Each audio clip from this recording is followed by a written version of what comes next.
और नगीना से प्रत्याशी रहे चंद्रशेखर आजाद से हमारे संवाददाता खास बातचीत करें, क्या कुछ कह रहे सुनिए। जो अधूरा काम है वो पूरा करने में मैं जी जान से जुटा रहूंगा जब तक मेरे जीवन में, जब तक मेरे शरीर में सांस है और मेरे शरीर में लहू का आखिरी खतरा बचे रहेगा। चंद्रशेखर जी, आपको क्या लगता है कि इस बार चुनाव में क्या कुछ अहम मुद्दे रहे और खासतौर पे आपके इलाके में क्या कुछ अहम मुद्दे रहे कि लोगों ने आप पर इस बार भरोसा किया है?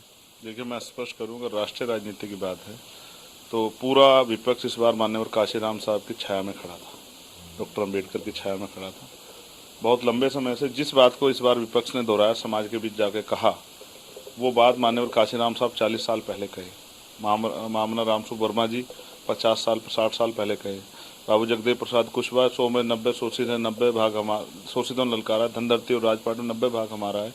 ये बात 60 साल पहले जो है बाबू जगदेव प्रसाद कुशवाहा, जन्ना कपूरी ठाकुर कह के गए, बाबू शिवदयाल चौरसिया जी, तमाम जो हमारे ज्योतिबा फूले जी, साहू जी महाराज जी, ये तमाम हमारे महापुरुष कह के गए।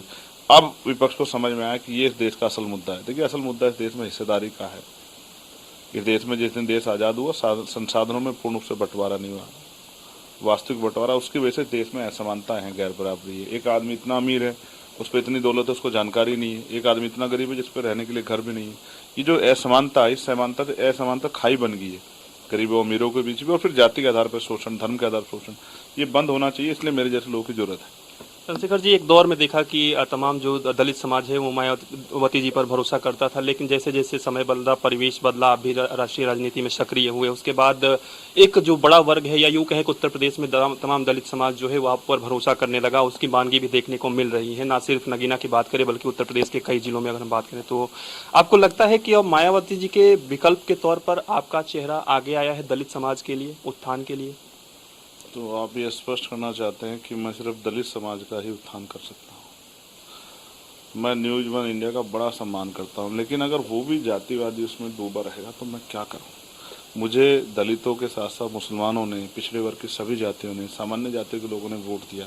क्यों जबरदस्ती आप दलित नेता का टोपा मेरे सर को डालते हैं? अक्सर चुनाव में दलित समाज का जिक्र होता है, आप भी कई बार समाज का जिक्र होता है, प्राइम मिनिस्टर भी कहते हैं, आप उनको तो कभी नहीं कहते? उनको भी कह रहा हूँ, सभी पार्टियां करती हैं, राहुल गांधी की बात करें, अखिलेश यादव की बात करें, सभी लोग करते हैं। और एक जरूरत है, दलित समाज को किस तरीके से ऊपर लाना है तो दलित समाज का जिक्र करना होगा। नहीं, दलित समाज का जिक्र होना जरूरी है, उनके मुद्दों का भी, लेकिन व्यक्ति को अगर जाति के आधार पर आप नेता बनाना चाहते हैं तो फिर आप, मुझे अच्छा लगेगा कि न्यूज़ वन इंडिया के लोग जब अपने स्पीच करें तो प्रधानमंत्री को उनकी जाति के हिसाब से बोलें, गृह मंत्री को उनकी जाति के हिसाब से बोले, और जो कांग्रेस के बड़े नेता उनको उनकी जाति के हिसाब से बोले। माफ़ करो भाई, कब तक जो है ये कर करके हमें पीछे धकेलते रहोगे? अब तो माफ़ करो, अब तो अपना चरित्र बदलो। बहुजन समाज में हम लोग जन्मे हैं और हम जाति को नहीं मानते हैं, क्योंकि जाति हमारे महापुरुषों ने नहीं बनाई। जाति थोपी गई बांटने के लिए, और जाति के आधार पर पैदा होते आदमी ऊँच हो जाता है, पैदा होते नीच हो जाता है। ये जो व्यवस्था है, मैं इसका कठोर विरोधी। मेरा बस चले तो मैं डायनामाइट लगा के उड़ा दूँ इसको। मैं इंसानों को इंसान समझता हूँ, मैं आपको भी इंसान समझता हूँ। आपकी माँ ने भी उसी प्रक्रिया से आपको जन्म दिया और मेरी माँ ने भी। हमारे माथे पे नहीं लिखा है जाति, लेकिन ये हम पे थोपी गई है। तो ऐसे तो मैं चमार जाति में पैदा हुआ तो मैं सिर्फ क्या चमारों की लड़ाई लड़ूंगा? नहीं, वो तो उस जाति में जन्मा, वो तो मेरा खून है, मैं उनका खून हूँ, वो मैं उनका आशीर्वाद मुझे सदैव मिलता रहा। लेकिन मेरे कंधों पे हमने वैचारिक शक्ति, विचार हमारे पास है। बहुजन समाज में जन्मे सभी महापुरुषों के जो है कर्ज को हमें उतारना है, उस पूरे बहुजन समाज की लड़ाई लड़नी।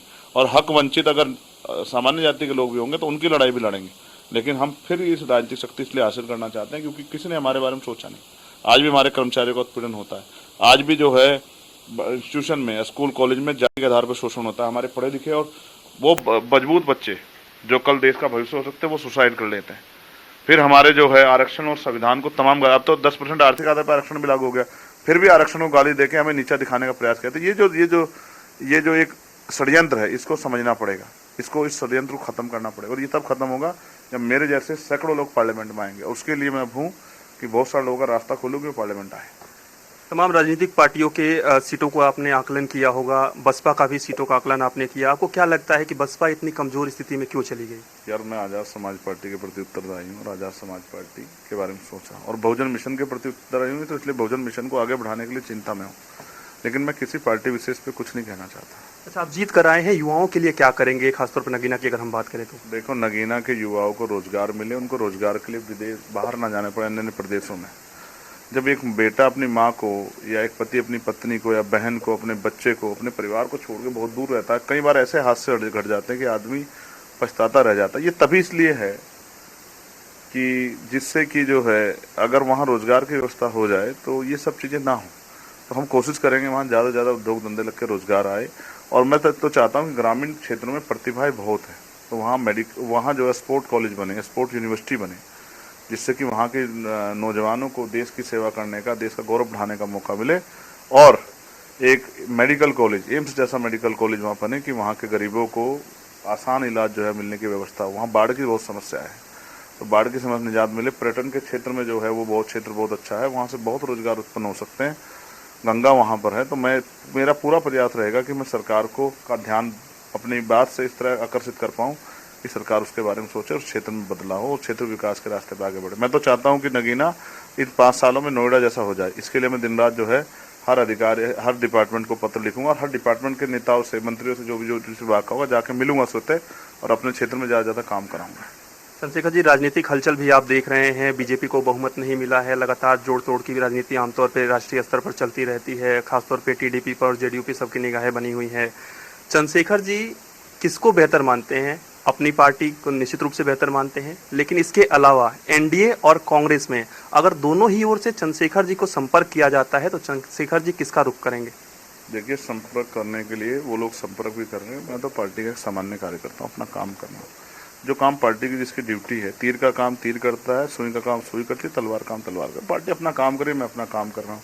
पार्टी जो मुझे आदेश करेगी, पार्टी ने मुझे कहा है कि आपको चुन के भेजा गया है, आप जाके बैठिए विपक्ष में और जनता की आवाज़ उठाइए, और अगर भविष्य में कोई बात होती तो उसको हम लोग अपने आप देख लेंगे, आपका काम नहीं है। अभी आपने कहा कि लोग संपर्क कर रहे हैं, आप बता सकते हैं क्या कि किस पार्टी की ओर से संपर्क किया जाए? मैंने कहा ना, मुझसे नहीं कर रहे हैं ना, मुझसे नहीं कर रहे, मैं तो फ़ोन भी नहीं चलाता हूँ। ये काम तो पार्टी के सीनियर लोग देख रहे हैं, ठीक है, और पार्टी के लोग अपना काम करेंगे। मैं पार्टी का सामान्य कार्यकर्ता हूँ, समर्पित। जो पार्टी का आदेश होगा उसका पालन करूँगा। एक जनप्रतिनिधि होने के नाते आप क्या बेहतर मानते हैं कि एनडीए बेहतर सरकार चला सकती है या इंडिया अलायंस बेहतर सरकार चला सकती है? आपने देखे, अगर कोई पत्रकार से ही सवाल कर ले तो अगले दिन हो सकता है पत्रकार ढूंढना मुश्किल हो गया। अब आप समझिए, कुछ बात जो कह रहा हूँ उसी पर आप बस आप समझिए कि अगर सब कुछ अच्छा रहा तो आप भी स्वतंत्रता से पत्रकारिता कर पाएंगे। चंद्रशेखर जी, उत्तर प्रदेश से आप हैं और उत्तर प्रदेश से जीत कर आए हैं, और उत्तर प्रदेश में ही सबसे कम सीटें अगर हम बात करें अन्य राज्यों के मुकाबले तो भारतीय जनता पार्टी को मिली है, और इसमें सबसे महत्वपूर्ण जो जिला है वो अयोध्या है। अयोध्या को भुनाया गया, राष्ट्रीय स्तर पर अयोध्या का जिक्र किया गया, राम मंदिर का जिक्र किया गया, लेकिन अयोध्या की सीट भी भारतीय जनता पार्टी नहीं बचा पाई। इसके पीछे आपको क्या वजह लगती है? राम भी नाराज हो गए भाजपा से। राम ने भी कहा, बहुत मेरे नाम पे, राम नाम पे लूट कर ली, अब तो मुझे भी छोड़ दो यार। आप ये समझिए, उत्तर प्रदेश में जो गोली 2023 में चंद्रशेखर चली थी, उस गोली का हिसाब मेरे लोगों ने सूद समेत जो है भाजपा से लिया है उत्तर प्रदेश में। मैं 2 सीटों पे लड़ा, नगीना हम जीते और डुमरियागंज में हमें 80 हज़ार से ज़्यादा वोट प्राप्त हुए, जिसमें हम 4 दिन सिर्फ मेहनत करके आए। अगर सोचो कि हम उत्तर प्रदेश की 80 सीटें लड़ते तो जो 1 लाख के कम अंतर से जो सीटें विपक्ष जीत गया है, तो वो सारी सीटें जो है विपक्ष हार जाता। ये इनको धन्यवाद देना चाहिए हमारे में आज़ाद समाज पार्टी के लोगों को, विपक्ष को दोनों हाथ उठा के। और जब मैं जाऊं तो मेरा स्वागत करना चाहिए कि हमारी वजह से बहुत सारी सीटें उनकी जीत गई, और भविष्य में समझदारी दिखाएंगे तो सब ठीक रहेगा। आपकी तो लगातार कार्यकर्ताओं से मुलाकात हो रही होगी और आपके कार्यकर्ता कर्मठ भी है, जिस तरीके से उन्होंने चुनाव प्रचार किया, आपके साथ मिलकर कंधे से कंधे मिलाकर, न सिर्फ नगीना की बात करें बल्कि राष्ट्रीय स्तर पर भी चुनाव प्रचार हुआ। अब जीत के बाद आपसे कोई उम्मीद लगा रहा है कि भैया हमारा ये काम करा दीजिएगा, चूंकि अब सांसद आप बन गए हैं, कोई स्पेशल काम या रोजगार की अगर हम बात करें? लगानी चाहिए उनको, और उनकी उम्मीद के लिए तो हम यहाँ कोई ऐसी चीजें आई हैं जो स्पेशल हो कि हाँ ये काम हमको कराना ही कराना है? ज़्यादा लोग जो क्योंकि क्रिकेट बड़ा पसंद करते हैं तो कह रहे हैं भैया एक स्पोर्ट स्टेडियम यहाँ बनवा दो, इंटरनेशनल स्टेडियम। चलेंगे, हम देखेंगे, जो खेल मंत्री बने उनसे जाकर बात करें कि साहब हमारे यहाँ बनवाइए एक जो है बढ़िया जो है क्रिकेट स्टेडियम इंटरनेशनल बन जाए, तो बहुत सारा रोजगार भी आ जाए, और हम गंगा के आसपास बन जाए तो हमारे लोगों को बड़ा आनंद भी आ जाए कि आराम से स्पोर्ट जो है स्टेडियम का आनंद लें, तो फिर उससे जो है प्रतिभा बढ़ेंगी। तो बहुत सारी अपेक्षाएं लोगों को। अब मैं धीरे धीरे जैसे सरकार एक बार बन जाए तो सभी से बात करूंगा, सभी मंत्रियों से, कि भाई वो जो है हमारे क्षेत्र के बारे में सोचें। धन्यवाद, और आपको एक बार फिर से बहुत बहुत बधाई हो। एक युवा के तौर पर आप जीत कर आए हैं, और अब आप भी धन्यवाद कीजिए कि उन्होंने एक मजबूत आवाज़ को अवसर दिया है, जो पार्लियामेंट में उनके हितों के लिए और देश में रहने वाले कमज़ोर, हक वंचित समाज, दलित, पिछड़े, आदिवासी, मुसलमान, जैन, सिख, बौद्ध, ईसाई, और महिलाओं, मजदूरों, किसानों के लिए मजबूत होकर लड़ेगा।